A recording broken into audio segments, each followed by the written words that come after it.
Halo, Assalamualaikum warahmatullahi wabarakatuh. Bertemu lagi dengan saya Ulia Fidriza SE MSI pada mata kuliah Ekonomi Mikro 2 pada video pembelajaran untuk pertemuan ke-10 atau chapter 10 dengan membahas tentang Equilibrium and Economic Efficiency.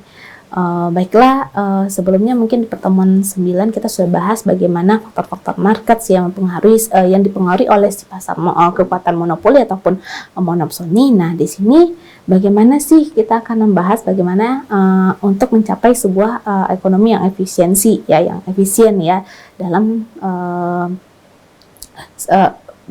baik pasar persaingan sempurna ataupun pasar persaingan tidak sempurna. Oke, tujuan pembelajaran kali ini adalah kita lihat bagaimana sih general equilibrium itu kita menganalisisnya, bagaimana kita mengefisiensikan dari perubahannya, bagaimana mengefisiensikan dari productionnya, dan dari hal tersebut bagaimana kita mendapat keuntungan dari melakukan transaksi atau free trade ya, ini lebih mengarah ke perdagangan internasional nantinya. Oke, baiklah. Oke, yang pertama general equilibrium analysis ya. Ada yang kita bahas, ada partial equilibrium analysis ya, dan juga general equilibrium analysis. Bedanya apa? Kalau partial equilibrium analysis adalah determination of equilibrium prices and quantities in the market independent of effects of from other markets. Jadi ada efek-efek yang berbeda ya pada beberapa pasar ya, harus kita gabungkan ya, ada yang independen, ada yang tidak, dan efeknya adalah disebut sebagai partial equilibrium analysis. Atau secara general atau secara umum analisis kita hitung bagaimana dengan menggunakan simultaneous determination of the price and quantities in all relevant markets, ini dengan level market yang sama. Atau kita lihat bagaimana feedback dari setiap pasar tersebut. Nah, untuk menemukan si general equilibrium tersebut ya, antara price dan quantities-nya, secara praktisnya we must simultaneously find the price and equate the quantity demand and quantity supply in the related market ya. Jadi cari pasar-pasar yang setara, pada dasarnya begitu. Oke, next. Nah, sehingga untuk mendapatkan si equilibrium efisiensi tersebut ya, kita lihat dari efisiensi dari exchange dari sisi ekonomi, di mana one market which two more on consumer trade to goods among themselves ya, atau kita istilahkan dengan si efisien atau Pareto efisiensi alokasi. Kita hitung secara simultaneously ya, bagaimana dari sisi price dan quantity pada relevant market tersebut, dan akibat adanya efisiensi exchange itu kita mengenal sebuah teori yang namanya the Edward box diagram. Nah, ini kita lihat bagaimana dua konsumer ya, atau individu yang dalam mengkonsumsi dua barang atau jasa ya, yang memperlihatkan bagaimana dia mengefisiensikan konsumsi tersebut. Jadi diagram showing the all possible allocation of either goods between two people, of two inputs between the two production process ya.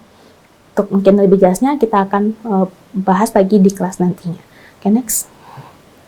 Nah, efisiensi action ini ya terjadi ya ketika consumer equilibrium in competitive market ya mencapai yang namanya si excess demand ataupun excess supply ya. Pertama, kalau excess demand ketika when the quantity demand of good exceed the quantity supply ya, melebihi si quantity supply-nya, atau sebaliknya excess supply ketika si quantity supply melebihi si excess demand-nya.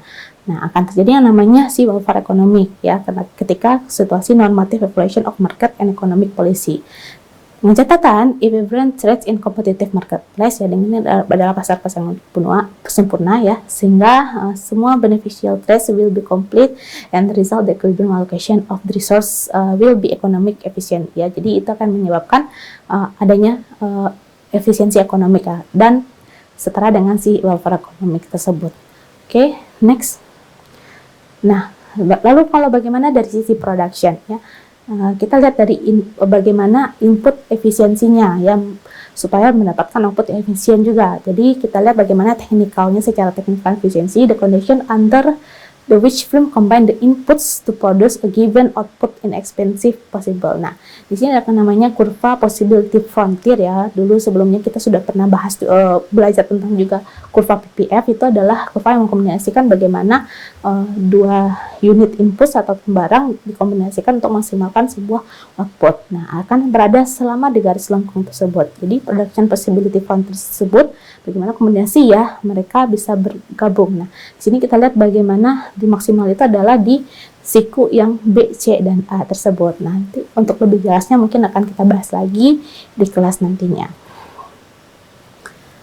Nah, akibat yang adanya si economic efficiency tersebut ya, kita akan bisa ya berkompetisi ya dalam sebuah pasar bebas ya, atau perdagangan internasional ya lebih tepatnya di sini. Nah, di mana kita akan mendapatkan keuntungan dari perdagangan bebas tersebut. Nah, di sini teori dasar dari free trade tersebut ya akan dibagi dua, ada comparative advantage sama absolute advantage. Nah, apa bedanya comparative advantage sama absolute advantage ini? Comparative ini adalah di mana situasi which country one has advantage over country two ya, mempunyai keunggulan yang komparatif ya dari bandingkan negara satu dengan negara lainnya dalam memproduksi barang ataupun jasa ya. Sedangkan absolute advantage tersebut adalah benar-benar cuman negara ini yang punya, sedangkan negara yang lain tidak bisa memproduksi barang ini. Nah, bedanya kalau komparatif mereka sama-sama memproduksi, tapi mungkin dari sisi faktor-faktor produksinya yang bisa di-compare. Sedangkan absolute adalah benar-benar negara satu yang hanya bisa memproduksi barang ataupun jasa yang ini. Ya, untuk lebih jelasnya mungkin kita akan bahas bagaimana contoh-contohnya di kelas nantinya. Oke, next.